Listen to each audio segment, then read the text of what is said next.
নমস্কার, দেখছেন talk to Bangla. আমি অভিষেক রয়েছে আপনাদের সাথে। এই মুহূর্তে যে খবর নিয়ে উপস্থিত হয়েছি, আগামী কয়েকদিনের মধ্যেই কিন্তু একদম সরাসরি উপরাষ্ট্রপতি পদে নির্বাচন রয়েছে এবং তার শেষ নমিনেশন জমা করার যে দিন সেটা কিন্তু 21শে অগস্ট। এবং সেটা নিয়ে কিন্তু ইতিমধ্যেই একদম ভারতীয় জনতা পার্টি যেমন দফায় দফায় বৈঠক করছে, এনডিএ শরিক দল তাদের সঙ্গে বৈঠক বসেছে বারংবার। নরেন্দ্র মোদী নিজে সেই বৈঠকে থেকেছে, সেই সমস্ত খবর আপনাদেরকে জানিয়েছিলাম। কিন্তু এই ইতিমধ্যে যে খবরটা আরো ইন্টারেস্টিং ভাবে উঠে আসছে যে আইএনডিআই এর জোট তারাও কিন্তু একদম কোমর বেঁধে এই পোস্টটার জন্যই তারা লড়াইটা করতে চাইছে। কিন্তু কেন সেই লড়াই এই মুহূর্তে, সেটাই কিন্তু সবচেয়ে গুরুত্বপূর্ণ একটা পয়েন্ট উঠে দাঁড়িয়েছে। তার কারণ একদম লোকসভার বিচারে 249টা সিট রয়েছে একদম আইএনডিআই এর জোটের, এবং রাজ্যসভার বিচারে 104টে সিট রয়েছে আইএনডিআই জোটের। এবং সেই পরিপ্রেক্ষিতে এই মুহূর্তে যদি সংখ্যার বিচার হয় তাহলে যে এনডিএ শরিক দল তারা জিতেই যাবে, এবং এনডিএ অ্যালায়েন্সের তরফ থেকে যে প্রার্থীকে দাঁড় করানো হবে তারাই জিতবে, সেটা কিন্তু স্বাভাবিক একটা প্রক্রিয়া। কিন্তু তারপরও কেন আইএনডিআই এর জোট এই মুহূর্তে বিভিন্নভাবে বিভিন্ন বৈঠক করছে, এবং তার সঙ্গে শুধু বৈঠক নয়, একদম সরাসরি ফোন করছেন রাহুল গান্ধী, মল্লিকার্জুন খাড়গে, তেমন খবর উঠে আসছে এই মুহূর্তে। এবং সেটা শুধুমাত্র উপরাষ্ট্রপতি পদে কে নির্বাচিত হবে এবং কে মনোনয়ন পত্র জমা দেবেন সেই নিরিখে, সেই সমস্তটাই কিন্তু এই মুহূর্তে অত্যন্ত তাৎপর্যপূর্ণ। যখন বারংবার এসআইআর নিয়ে একদম ঘিরছে আইএনডিআই এর জোট, এনডিএ শরিক দল এবং এনডিএ সরকারকে, এবং তার সঙ্গে একদম আমরা দেখতে পাচ্ছি যে বারংবার এ নিয়ে ভোট চুরি যে বিষয়টা, ভোট চুরি বিষয়টা কিন্তু এই মুহূর্তে একটা মারাত্মক আকার ধারণ করেছে সারা দেশ জুড়ে। এবং শুধু তাই নয়, সমস্ত দল একদম আমরা দেখতে পাচ্ছি সমস্ত দল তারা কিন্তু ভোট চুরিটা নিয়ে কথা বলছে। সেটা সিপিআইএম, তৃণমূল, কংগ্রেস, একদম সমাজবাদী পার্টি, ডিএমকে, আরজেডি, প্রত্যেকটা দল কিন্তু একত্রিত হয়ে বিজেপি বিরোধী দল মানেই ভোট চুরি নিয়ে তারা কথা বলবে, এরকম একটা প্রেক্ষাপট তৈরি হয়েছে। এবং সেটা কিন্তু সম্পূর্ণ এই মুহূর্তে একদম অর্গানাইজ করছেন রাহুল গান্ধী এবং মল্লিকার্জুন খাড়গে। সেই জায়গা থেকেই কিন্তু সম্পূর্ণ বারংবার এই মুহূর্তে আরো একটা ফ্যাক্টর কাজ করছে, উপরাষ্ট্রপতি পদে কে নির্বাচিত হবেন, সেখানে কে মনোনয়ন পত্র জমা দেবেন আইএনডিআই জোটের পক্ষ থেকে। এবং সেটা কেন মাথা ব্যথার কারণ হচ্ছে মোদী এবং অমিত শাহ। সেই নিয়ে আজকের এই বিস্তারিত প্রতিবেদন, দেখুন শেষ অবধি অবশ্যই। তার আগে অবশ্যই টক টু বাংলা ইউটিউব চ্যানেলটিকে সাবস্ক্রাইব করে দেবেন। আসছে খবর, আপনারা জানেন যে এই মুহূর্তে কিন্তু বারংবার একটা টেনশন কাজ করছে গত 21শে জুলাইয়ের পর থেকে। গত 21শে জুলাই আকস্মিকভাবে একদম রাত 9:25 আমরা দেখতে পেয়েছিলাম যে জগদীপ ধনখড়, প্রাক্তন উপরাষ্ট্রপতি, তিনি একদম হঠাৎ করেই ইস্তফাপত্র দিয়ে দিয়েছিলেন। এবং ইস্তফাপত্র দিয়েছিলেন, এবং শুধু ইস্তফাপত্র দিয়ে যে তিনি একদম সরে গেলেন সেটা নিয়ে আর কোনো বিতর্ক হলো না, তেমন বিষয়টা নয়। তার কারণ জগদীপ ধনখড় তিনি সবসময় একজন ভোকাল মানুষ, তিনি সবসময় একদম প্রতিবাদী একজন মানুষ। পশ্চিমবঙ্গের যখন রাজ্যপাল ছিলেন তিনি, তখনও কিন্তু আমরা দেখতে পেয়েছি যে বারংবার সরকার বিরুদ্ধতায় তিনি কিন্তু একদম মুখরিত হয়েছেন। এই গত 3টে বছর যখন 19 থেকে 22 পর্যন্ত তিনি ছিলেন পশ্চিমবঙ্গের রাজ্যপাল হিসেবে নিযুক্ত তখন, এবং তার পরবর্তী যখন তিনি উপরাষ্ট্রপতি পদে নির্বাচিত হন তখন থেকে কিন্তু মোদী সরকারের হয়ে একদম স্ট্রেট ব্যাটিং করেছেন। 143 জন বিরোধী পক্ষের সাংসদদের তিনি কিন্তু একদম রীতিমতন আমরা দেখতে পেয়েছি যে একদম শো কজ করেছে রাজ্যসভার অভ্যন্তরে, এবং বারংবার তিনি মুখ খুলেছেন।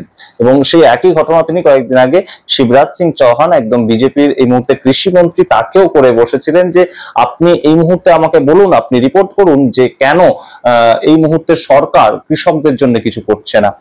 গত বছর যে অবস্থায় কৃষকরা ছিল এই বছরও সেই একই অবস্থায় আছে, সেটা কেন হবে, আপনারা রিপোর্ট করুন আমাকে।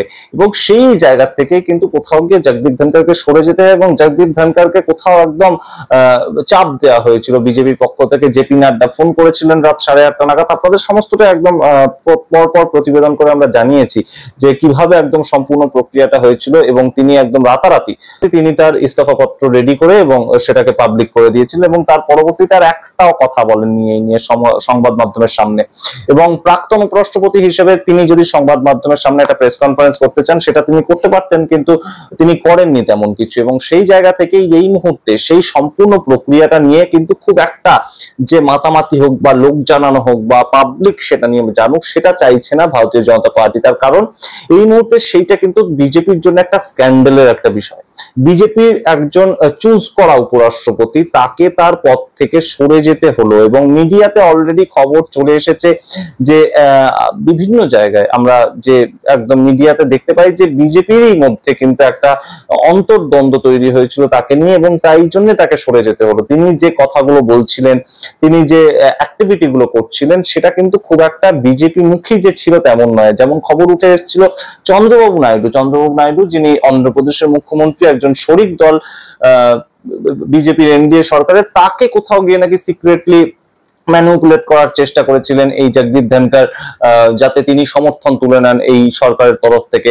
এবং অন্যদিকে তার সম্বন্ধে অন্য একটা অভিযোগ উঠে এসেছিল যে তিনি নাকি যশবন্ত বর্মা, যে বর্তমানে এলাহাবাদ হাইকোর্টের একজন জাস্টিস, তার যে একদম যে নোট দুর্নীতি, তার বাড়িতে যে প্রচুর পরিমাণ নোট পাওয়া গেছিল, পুরা নোট, সেটার সম্বন্ধে তিনি নাকি ইমপিচমেন্ট প্রস্তাবটা মল্লিকার্জুন খার্গে, জয়রাম রমেশ তাদের থেকে একদম গ্রহণ করে নিয়েছিলেন। এই যে প্রেক্ষাপটগুলো তৈরি হয়েছিল, এই যে অভিযোগগুলো উঠে আসছিল, এবং তার সঙ্গে অবশ্যই যেটা বললাম একদম সরাসরি কৃষিমন্ত্রী তাকে সরাসরি কাঠগড়ায় দাঁড় করানো, সেটা কিন্তু বিজেপি কোনোভাবেই ভালোভাবে মেনে নেয়নি, এবং সেই জন্য তাকে সরে যেতে হয়েছিল। এই যে খবরগুলো বাইরে বেরিয়ে আসছে, এবং তার পরবর্তীতে তার পদে নির্বাচন হওয়া, তার টার্ম বাকি থাকতে, তিনি যেখানে 10ই জুলাই একদম বলেছিলেন যে আপনি একদম 27 সাল পর্যন্ত, 27 সালের অগাস্ট মাস পর্যন্ত আমি আমার পদে থেকে কাজ করব, সেখানে 21শে জুলাই তাকে একদম ইস্তফা দিয়ে সরে যেতে হলো। এই যে বিষয়গুলো, সেগুলোকে স্কিপ করতে চাইছে বিজেপি। কিন্তু অন্যদিকে এই যে নির্বাচনটা হবে, সেটা হলেই কিন্তু এই বিষয়গুলো উঠে আসবে,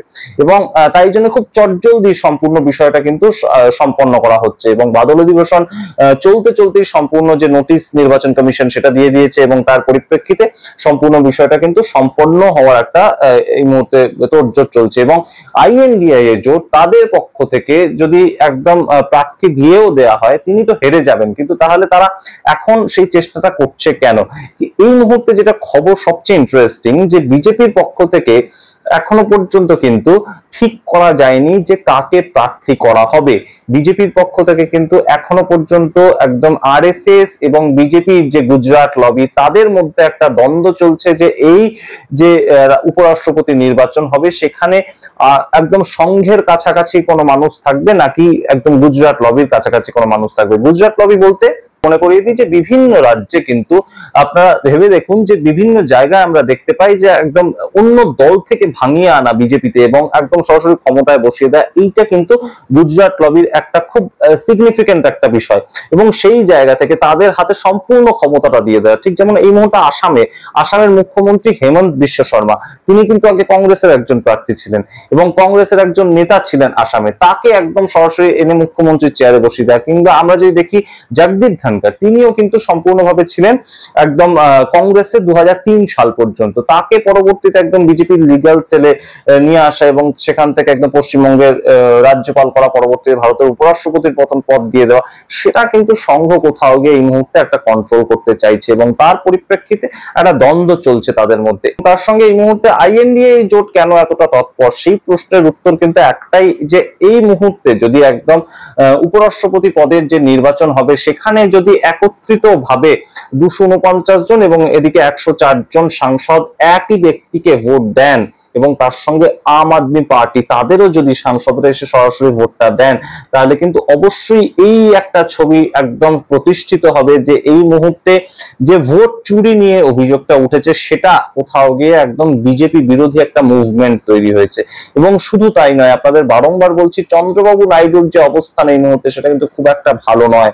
গতকালই আপনাদেরকে বলেছি যে জগনমোহন রেড্ডি, তিনি একদম অন্ধ্রপ্রদেশের প্রাক্তন মুখ্যমন্ত্রী, এই মুহূর্তে বিরোধী দলনেতা, তিনি কিন্তু অভিযোগ করেছেন একদম সরাসরি রাহুল গান্ধীর সঙ্গে চন্দ্রবাবু নাইডুর হটলাইন রয়েছে, তাদের ফোনে কথা হয়, এবং সেই প্রেক্ষাপটে দাঁড়িয়ে চন্দ্রবাবু নাইডু তার সাংসদরা যদি এই যে উপরাষ্ট্রপতি নির্বাচনটা সেটা সিক্রেট ভোটিং এর মাধ্যমে হয়, তার 16 জন সাংসদরা যদি একদম সরাসরি আইএনডিআই এর জোটের প্রার্থীকে ভোট দিয়ে দেয়, তাহলেই কিন্তু সম্পূর্ণ খেলাটা ঘুরে যেতে পারে। এবং সেইটাই কোথাও কিন্তু গিয়ে এই মুহূর্তে একটা চান্স রয়েছে বলে মনে করছে দেশের রাজনৈতিক বিশ্লেষকরা। সেটা হবে কিনা আমরা শেষ পর্যন্ত জানি না, কিন্তু সেই সম্পূর্ণ প্রক্রিয়াটা কিভাবে সংগঠিত করা যায়, আইএনডিআই এর জোটকে যাতে একত্রিত রাখা যায়, এবং আইএনডিআই এর জোট মানে কিন্তু শুধুমাত্র 249 জন সাংসদ ধরলেই এই মুহূর্তে হবে না, তার সঙ্গে আম আদমি পার্টি তাদের সাংসদ রয়েছে লোকসভা রাজ্যসভায়, তার সঙ্গে অন্যান্য বিভিন্ন আঞ্চলিক দল রয়েছে, তারাও কিন্তু আইএনডিআই জোটে যুক্ত তেমন নাও হতে পারে, সেই জায়গা থেকে ইন্ডিপেন্ডেন্ট সাংসদ রয়েছে, তারাও কিন্তু এই মুহূর্তে